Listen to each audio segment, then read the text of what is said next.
The decision today is not without cost here at home. Putin's war is already hurting American families at the gas pump. Since Putin began his military buildup on the Ukrainian borders, just since then, the price of the gas at the pump in America went up 75 cents. And with this action, it's going to go up further. I'm going to do everything I can to minimize Putin's price hike here at home. In coordination with our partners, we've already announced that we're releasing 60 million barrels of oil from our joint oil reserves.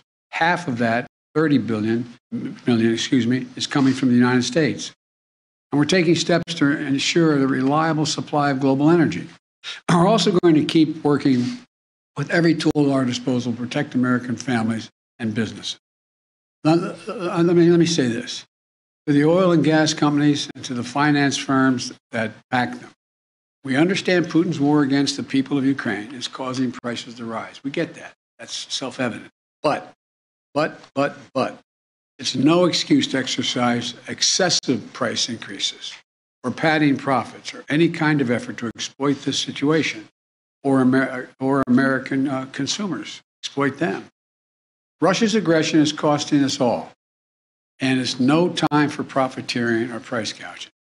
I want to be clear about what we'll not tolerate, but I also want to acknowledge those firms and oil and gas industries that are pulling out of Russia and joining other businesses that are leading by example.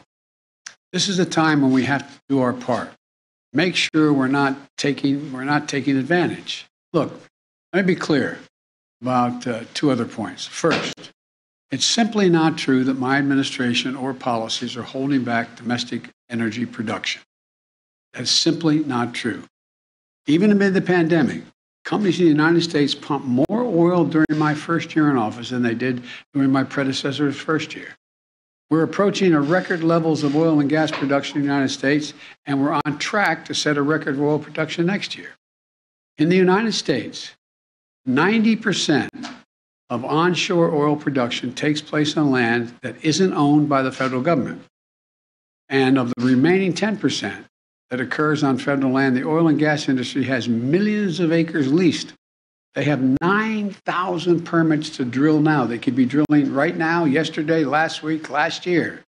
They have 9,000 to drill onshore that are already approved. So let me be clear. They are not using them for production now. That's their decision. These are the facts. We should be honest about the facts. Second, this crisis is a stark reminder. To protect our economy over the long term, we need to become energy independent. I've had numerous conversations over the last 3 months with our European friends of how they have to wean themselves off of Russian oil. It's just not tenable. It should motivate us to accelerate the transition to clean energy. This is a perspective that our European allies share, and the future where together we can achieve greater independence. Loosening environmental regulations or pulling back clean energy investment will not lower energy prices for families. But transforming our economy to run on electric vehicles powered by clean energy, with tax credits to help American families winterize their homes and use less energy, that will help. And if we do what we can, it will mean that no one has to worry about the price of the gas pump in the future. That'll mean tyrants like Putin won't be able to use fossil fuels as weapons against other nations. And it will make America a world leader, manufacturing and exporting clean energy technologies of the future to countries all around the world. This is the goal we should be racing toward.